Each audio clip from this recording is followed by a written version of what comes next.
Aryan Khan drug मामले में नवाब मलिक ने न सिर्फ समीर वानखेड़े और एनसीबी को निशाना बनाया, बल्कि उसके साथ वानखेड़े के पूरे परिवार पर आपत्तिजनक टिप्पणियां की। नवाब मलिक ने इसके साथ बीजेपी नेताओं पर भी गंभीर आरोप लगाए, लेकिन बिना सबूतों के लगाए गए नवाब मलिक के आरोप अब उन पर भारी पड़ने लगे हैं। नवाब मलिक के आरोपों से आहत समीर वानखेड़े के पिता ज्ञानदेव वानखेड़े ने नवाब मलिक के खिलाफ बॉम्बे हाई कोर्ट में मानहानि का दावा किया है। समीर वानखेड़े मुंबई एनसीबी के जोनल डायरेक्टर हैं और आर्यन खान नवाब मलिक के दामाद समीर खान समेत बॉलीवुड से जुड़े तमाम केसेस में जांच अधिकारी थे। वानखेड़े के वकील अरशद शेख ने कहा कि नवाब मलिक वानखेड़े के परिवार को फ्रॉड कह रहे हैं और उनके धर्म पर सवाल उठाते हुए कह रहे हैं कि वे हिंदू नहीं हैं। मलिक रोजाना पूरे परिवार को फ्रॉड कह रहे हैं। वे उनकी बेटी यास्मीन के करियर को भी बर्बाद कर रहे हैं, जो क्रिमिनल लॉयर हैं, लेकिन नारकोटिक्स केस में वकालत नहीं करती। मानहानि केस में कहा गया कि मलिक ने पूर्वाग्रह से प्रेरित होकर वादी और उसके परिवार के सदस्यों के नाम, चरित्र, प्रतिष्ठा और सामाजिक छवि को अपूरणीय क्षति पहुंचाई है। ज्ञानदेव की मांग है कि मलिक उनकी पार्टी के नेताओं और अन्य सभी को उनके और उनके परिवार के खिलाफ मीडिया में कुछ भी आपत्तिजनक, मानहानिकारक सामग्री लिखने, बोलने या प्रकाशित करने पर रोक लगाई जाए। ज्ञानदेव ने कहा कि हाईकोर्ट ये घोषित करे कि मलिक के बयान, आरोप चाहे लिखित हो या मौखिक, उनके द्वारा या उनके परिवार के द्वारा सोशल मीडिया पर दिए गए हैं, वे प्रकृति में अत्याचारी और मानहानिकारक हैं। इतना ही नहीं, ज्ञानदेव ने इलेक्ट्रॉनिक और सोशल मीडिया समेत अन्य जगहों पर मौजूद इंटरव्यू और बयानों को हटाने की भी मांग की। ज्ञानदेव ने अपनी शिकायत में कहा कि वानखेड़े पर नवाब मलिक के आरोप उनके दामाद के ड्रग केस में गिरफ्तारी के बाद शुरू हुए। समीर खान को सितंबर में जमानत मिली। इसके बाद मलिक हर रोज सोशल मीडिया या प्रेस कॉन्फ्रेंस कर इस मुद्दे को लेकर वानखेड़े को घेर रहे हैं। ज्ञानदेव ने नवाब मलिक पर 1,25,00,000 रुपए की मानहानि का दावा ठोका है। ज्ञानदेव वानखेड़े से पहले से बीजेपी नेता मोहित कंबोज ने नवाब मलिक पर 100 करोड़ की मानहानि का मुकदमा किया है। नवाब मलिक लगातार बीजेपी नेता मोहित कंबोज और उनके परिवार पर भी गंभीर आरोप लगा रहे थे। ऐसे में कंबोज ने मुंबई पुलिस में शिकायत भी दर्ज करवा दी और उच्च न्यायालय में नवाब मलिक पर 100 करोड़ की मानहानि का केस भी ठोक दिया। Bureau report, news of India. Diwali से पहले मोदी सरकार ने जनता को राहत देते हुए पेट्रोल और डीजल के उत्पाद शुल्क में 5 रुपए और 10 रुपए प्रति लीटर की कटौती की और साथ ही राज्य सरकारों से इस बात की अपील की है कि वे भी वैट दरों में कमी करें ताकि पेट्रोल और डीजल के दाम सस्ते हो सकें। मोदी सरकार की इस अपील पर कई राज्यों ने अमल किया, लेकिन कई कांग्रेसी और टीएमसी और लेफ्ट फ्रंट सहित दूसरे विपक्षी शासित राज्यों ने ऐसा करने से इनकार कर दिया और उनकी जगह तेल की कीमतों को लेकर सियासत करने लगे। इसकी वजह से कांग्रेस सरकार से भी ज्यादा टैक्स वसूलने वाली गहलोत सरकार राजस्थान की जनता से सबसे ज्यादा पैसे ऐंठ रही है। यही हाल ममता बनर्जी का भी है। ममता बनर्जी का फंडा साफ है कि अभी उन्हें वोट के लिए जनता के बीच जाना नहीं है और जब वक्त आएगा तब तक बात पुरानी पड़ जाएगी। इसी वजह से ममता बनर्जी ने 2 टूक शब्दों में वैट दरों को कम करने से मना कर दिया। ममता सरकार के मंत्री कुणाल घोष ने भी कुछ ऐसा कहा, जिससे साफ है कि टीएमसी बंगाल की जनता को कोई राहत देने के मूड में नहीं है। टीएमसी के राज्य महासचिव कुणाल घोष ने कहा कि बीजेपी सस्ती राजनीति कर रही है, उन्हें बेस प्राइस कम करना चाहिए और टैक्स प्रक्रिया को रिस्ट्रक्चर करना चाहिए। केंद्र सरकार राज्यों से ज्यादा टैक्स शेयर्स लेती है ताकि बीजेपी शासित राज्यों के घाटे को कम किया जा सके। दरअसल केंद्र सरकार द्वारा पेट्रोल डीजल के उत्पाद शुल्क को कम किए जाने के बाद से इस मुद्दे पर राजनीति भी शुरू हो गई है। कई बीजेपी शासित राज्यों ने अपने यहाँ वैट की दरों में कमी की है, जिसके बाद से वहाँ पेट्रोल डीजल सस्ते हो गए हैं, लेकिन अभी भी कई गैर बीजेपी शासित राज्यों ने इस पर कुछ भी फैसला नहीं किया है। हाल ही में बीजेपी नेता सुशील कुमार मोदी ने विपक्षी दलों पर सवाल उठाते हुए लिखा था कि एनडीए शासित राज्यों ने वैट घटा दिया है। अब कांग्रेस शासित और अन्य राज्यों महाराष्ट्र, पंजाब, राजस्थान, तमिलनाडु और आंध्र प्रदेश की बारी है। पश्चिम बंगाल में टीएमसी भी बीजेपी के निशाने पर आ गई है। बीजेपी नेता शुवेंदु अधिकारी ने राज्य की ममता सरकार से वैट घटाने की मांग की तो टीएमसी ने इसे सस्ती राजनीतिक नौटंकी करार दिया। भाजपा विधायक और विपक्ष के नेता शुवेंदु अधिकारी और दिलीप घोष समेत विभिन्न भाजपा नेताओं ने ममता बनर्जी की सरकार से भाजपा राज्यों की तरह पेट्रोल डीजल पर वैट घटाने के लिए कहा था। Bureau report, news of India. Anil Deshmukh, Paramvir Singh और सचिन वजहे सिर्फ बार मालिकों, बिल्डर्स और रेस्टोरेंट से ही वसूली नहीं करता था, बल्कि वे क्रिकेट के सट्टेबाजों का भी शिकार किया करते थे। क्राइम ब्रांच का यह आरोप है कि एंटीलिया केस में फरार मुख्य आरोपी और पूर्व मुंबई पुलिस कमिश्नर परमवीर सिंह के कहने पर क्रिकेट सट्टेबाजों से भारी रकम की वसूली की जाती थी। ये आरोप मुंबई पुलिस से बर्खास्त अफसर सचिन वजहे की रिमांड सुनवाई के दौरान लगाए गए। इनमें कहा गया कि सट्टेबाजों को अरेस्ट करने की धमकी देकर सचिन वजहे ये जबरन वसूली करता था। कोर्ट ने क्राइम ब्रांच को वजहे की रिमांड 13 नवंबर तक बढ़ा दी है। क्राइम ब्रांच ने वजहे की कस्टडी 7 और दिनों के लिए मांगी है। पुलिस का कहना है कि वह यह पता लगाना चाहती है कि यह सब किस तरह किया जाता था। रिमांड याचिका में क्राइम ब्रांच ने कहा, क्योंकि सचिन वजहे परमवीर सिंह का नजदीकी था, इसलिए हम उससे यह भी पता लगाना चाहते हैं कि इस समय वह कहां है। हम यह भी जानना चाहते हैं कि वसूली करने का प्लान कहां बनाया जाता था, पैसा कहां जमा किया जाता था। पुलिस का कहना है कि उसे ये भी पता लगाना है कि परमवीर सिंह के कहने पर क्या किसी और से भी रंगदारी वसूली गई है। इसके अलावा ये भी जांच करनी चाहिए कि उस पैसे का क्या होता था। इसके अलावा ये भी जानना है कि बाकी के फरार आरोपियों में इस रकम का बंटवारा कैसे होता था। क्राइम ब्रांच ने बताया, अल्पेश पटेल को गुजरात के मेहसाणा से अरेस्ट किया गया। उस पर आरोप है कि फरारी के दौरान उसने अपना फोन और सिम कार्ड नष्ट कर दिया, जिससे वारदात की जाती थी। इस तरह उस पर सबूतों को नष्ट करने का भी आरोप लगा। वजह के वकील रौनक नाइक ने रिमांड याचिका का ये कहते हुए विरोध नहीं किया कि उनका मुवक्किल जांच में सहयोग करना चाहता है। Bureau report, news of India. महंगाई और गरीबी पर भाषण देने वाली कांग्रेस ने भले ही अपने राज्यों में वैट की दरें कम करने से इनकार कर दिया, लेकिन पंजाब में विधानसभा चुनाव को देखते हुए आखिरकार सीएम चन्नी ने पेट्रोल और डीजल पर वैट दरों में कटौती कर दी। असल में चरणजीत सिंह चन्नी ऐसा करना चाहते नहीं थे, लेकिन विपक्ष का दबाव और चुनाव दोनों के आगे उन्हें झुकना ही पड़ा और पंजाब सरकार ने पेट्रोल पर 10 और डीजल पर 5 रुपए की कटौती की घोषणा कर दी। माना जा रहा है कि देर सवेर विपक्ष के दबाव के कारण अशोक गहलोत भी वैट दरों में कटौती करेंगे। आपको बता दें कि राजस्थान में पेट्रोल और डीजल के भाव देश में सबसे ज्यादा हैं। केंद्र सरकार ने पेट्रोल और डीजल पर उत्पाद शुल्क घटाकर लोगों को राहत दी थी। इसके बाद बीजेपी शासित कई राज्यों ने भी पेट्रोल और डीजल के रेट में अपने अपने यहाँ कटौती की है। इसी बीच पंजाब के मुख्यमंत्री और कांग्रेस नेता चरणजीत सिंह चन्नी ने राज्य में पेट्रोल और डीजल के दामों में कटौती करने की घोषणा की है। उन्होंने कहा कि दिल्ली की तुलना में पंजाब में पेट्रोल 9 रुपए प्रति लीटर सस्ता हो जाएगा। मुख्यमंत्री चन्नी ने कहा कि पंजाब में पेट्रोल 10 रुपए प्रति लीटर तो डीजल 5 रुपए प्रति लीटर सस्ता किया जाएगा। कम हुई कीमतें रविवार की रात 12 बजे के बाद लागू हो जाएंगी। राज्य सरकार की कटौती के बाद पेट्रोल की कीमत 95 रुपए प्रति लीटर के आसपास हो जाएगी। वहीं डीजल की कीमतें 85 रुपए के करीब आसपास होने की उम्मीद है। बीजेपी की पंजाब इकाई के अध्यक्ष अश्विनी शर्मा ने राज्य में उपभोक्ताओं को राहत देने के लिए पेट्रोल और डीजल पर मूल्य वर्धित कर यानी कि वैट कम नहीं करने के लिए चरणजीत सिंह चन्नी के नेतृत्व वाली सरकार की निंदा की थी। उन्होंने कहा था कि केंद्र सरकार ने दिवाली से पहले पेट्रोल डीजल पर उत्पाद शुल्क घटाकर लोगों को राहत दी है। उन्होंने कहा था कि बीजेपी शासित राज्यों ने भी ईंधन पर वैट घटाया, जिससे पेट्रोल और डीजल की खुदरा कीमतों में कमी आई।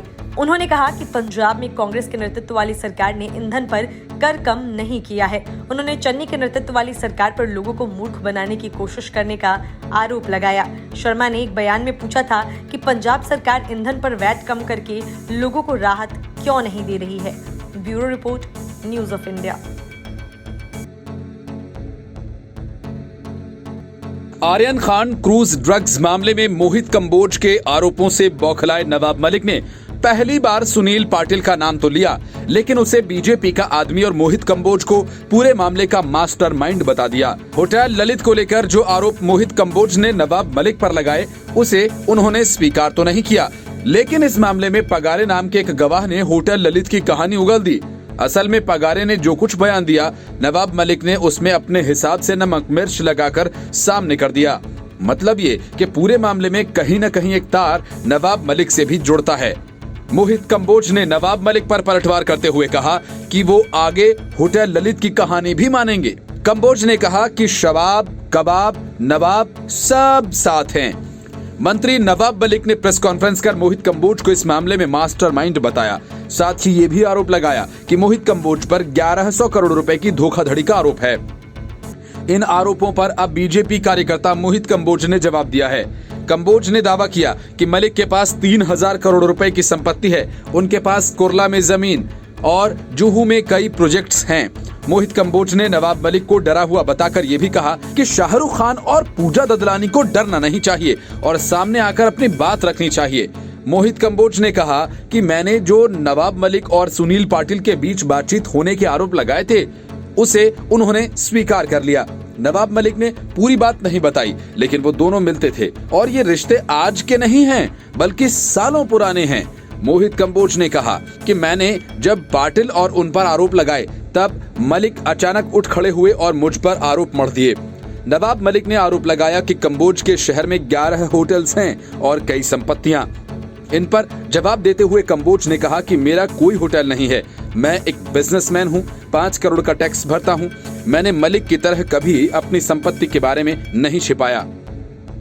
जिनके बच्चों के नाम पर 22 संपत्तियां हैं, कंबोज ने कहा। उन्होंने दावा किया कि वो संपत्तियां मेरी हैं, तो उनसे कहें कि वो मेरी संपत्तियां मुझे दें। कंबोज ने कहा कि मैंने सुनील पाटिल के साथ उनके संबंधों का पर्दाफाश कर दिया, इसलिए वो निराश हैं। मैं उनसे डरता नहीं, उन्हें कुछ भी कहने दो। मैंने उनके खिलाफ मानहानि का केस दायर किया है। उन्होंने बताया कि मलिक को 15 लीगल नोटिस भेजे गए हैं, लेकिन उन्होंने कोई जवाब नहीं दिया। कंबोज ने यह भी कहा कि मलिक ने पूर्व मुख्यमंत्री देवेंद्र फडणवीस पर जो आरोप लगाए वो भी झूठे हैं। मोहित कंबोज ने कहा कि मलिक ने इस बात को स्वीकार किया कि सुनील पाटिल का फोन उनके पास आया था। वो आगे होटल ललित की कहानी भी मानेंगे।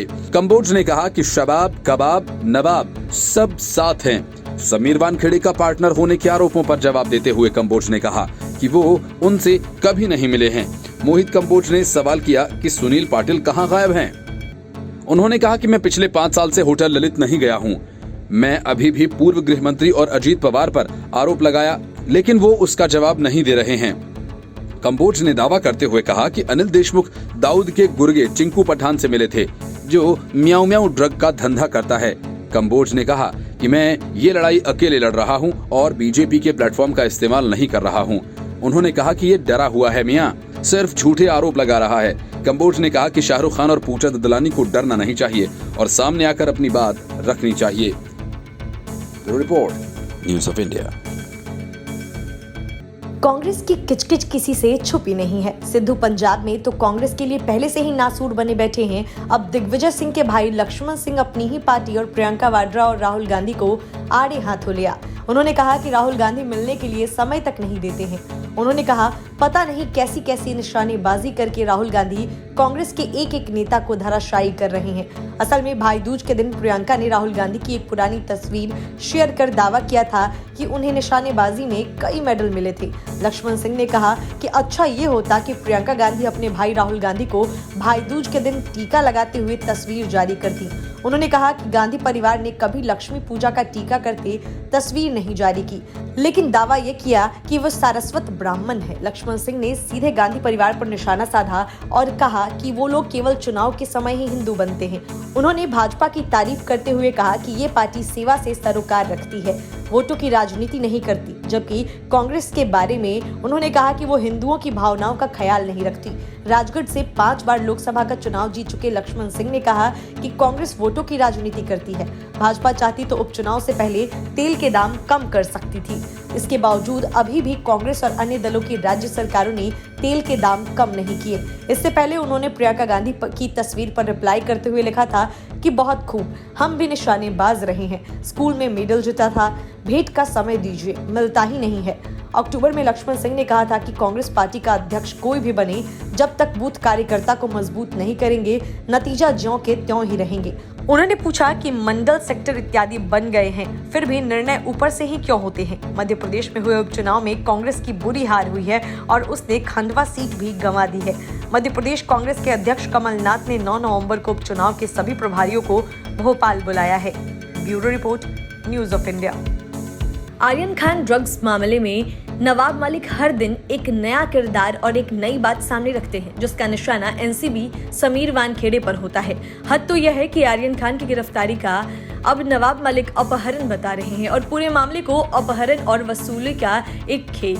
वानखेड़े के खिलाफ शुरू हुई नवाब मलिक की लड़ाई अब एनसीबी के दरवाजे तक पहुंच गई है। इस चक्कर में नवाब मलिक पर मानहानि के 2 मामले भी दर्ज हो गए हैं। नवाब मलिक एक बार फिर सामने आए और वानखेड़े पर कई आरोप लगाए।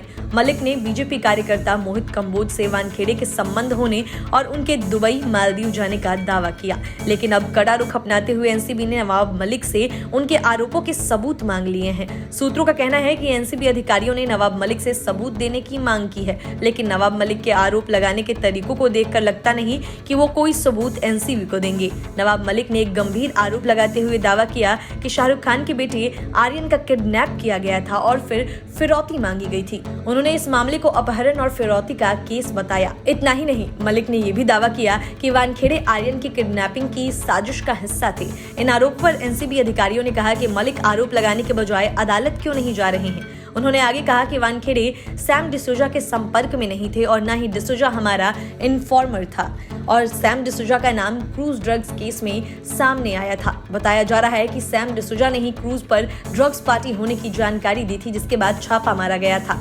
इस मामले में आर्यन खान को गिरफ्तार किया था। मलिक ने सैम डिसूजा और एनसीबी अधिकारी वीवी सिंह की फोन पर हुई बातचीत का ऑडियो भी सुनाया। इस पर एनसीबी ने कहा कि इसमें कुछ भी गलत नहीं था, क्योंकि एक अफसर सैम को वार्निंग दे रहा था कि वो बार-बार अपना नंबर न बदलें। Bureau report, news of India. Money laundering case में गिरफ्तार किए गए महाराष्ट्र के पूर्व गृह मंत्री अनिल देशमुख के बच पाने के रास्ते लगातार बंद होते जा रहे हैं। मुंबई की स्पेशल पीएमएलए कोर्ट की ओर से अनिल देशमुख को 14 दिन की न्यायिक हिरासत में भेजने के एक दिन बाद ही अब उन्हें एक बार फिर ईडी की कस्टडी में भेज दिया गया है। अनिल देशमुख 12 नवंबर तक फिर से ईडी की कस्टडी में रहेंगे। दूसरी तरफ सीबीआई भी अनिल देशमुख की कस्टडी लेना चाहती है। सीबीआई ने इसी साल अप्रैल में देशमुख के खिलाफ भ्रष्टाचार का मामला दर्ज किया था। मतलब ये कि ईडी और सीबीआई की कस्टडी में देशमुख को लंबा वक्त गुजारना होगा। सेशन कोर्ट के जुडिशियल कस्टडी में अनिल देशमुख को भेजे जाने के आदेश को ईडी ने चुनौती दी थी। सूत्रों के मुताबिक फिलहाल ईडी अनिल देशमुख को अपनी कस्टडी में लेकर पूछताछ करेगी। जानकारी के मुताबिक इस पूरे मामले में अब अनिल देशमुख के बेटे से भी पूछताछ की जाएगी। इसके लिए उनके बेटे को समन भी जारी किया जा चुका है। जब अनिल देशमुख की ईडी से पूछताछ खत्म होगी तो अनिल देशमुख को जेल कस्टडी में भेजा जाएगा। अब दूसरी एजेंसी कोर्ट के आदेश के बाद अनिल देशमुख से पूछताछ कर सकती है। फिलहाल अनिल देशमुख से ईडी ही पूछताछ करेगी। ईडी का आरोप है कि देशमुख ने दिसंबर 2020 से फरवरी 2021 तक राज्य के गृह मंत्री रहने के दौरान अपने आधिकारिक पद का दुरुपयोग किया और सचिन वाझे के जरिए मुंबई में विभिन्न बार और रेस्तरां से 4 करोड़ 70 लाख रुपए से अधिक की वसूली की। ईडी ने देशमुख को 12 घंटे की पूछताछ के बाद गिरफ्तार कर लिया था। ईडी ने देशमुख को अवकाश के दिन अतिरिक्त सत्र जज जस्टिस पीबी जाधव के समक्ष पेश किया था, जहां से उन्हें 6 नवंबर तक ईडी की हिरासत में भेज दिया गया। केंद्रीय अन्वेषण ब्यूरो अनिल देशमुख की कस्टडी चाहती है। सीबीआई ने हाल ही में इस मामले में संतोष शंकर जगताप को ठाणे से गिरफ्तार किया। सीबीआई की ओर से ये पहली गिरफ्तारी बताई जा रही है। संतोष शंकर जगताप मिडलमैन का नाम ट्रांसफर पोस्टिंग की सीबीआई से जांच के दौरान सामने आया था और लोकल कोर्ट से 1.5 महीने पहले इसके खिलाफ गैर जमानती वारंट जारी किया गया था। इस पूरे मामले की तह तक जाने के लिए महाराष्ट्र में मुंबई और पुणे में 12 जगह छापेमारी की गई थी। उस वक्त संतोष शंकर के ठिकानों पर भी छापा मारा गया था। सीबीआई ने ट्रांसफर पोस्टिंग मामले में आईपीएस रश्मि शुक्ला के बयान भी दर्ज किए थे। Report, news of India.